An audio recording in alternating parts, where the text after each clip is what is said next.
Blessed day everyone.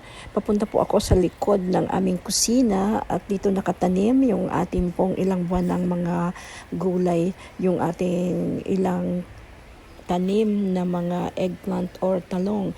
Malaking tulong po ito sa ating mga pangdagdag sa mga gulay at sa mga isda.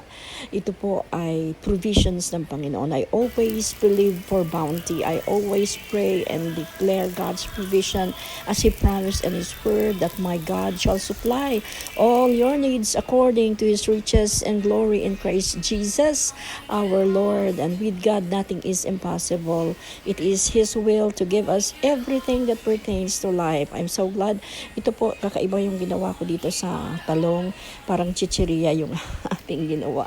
Prinito ko po ito sa isang healthy oil at para po sa ating pwedeng breakfast, pwedeng pang snacks with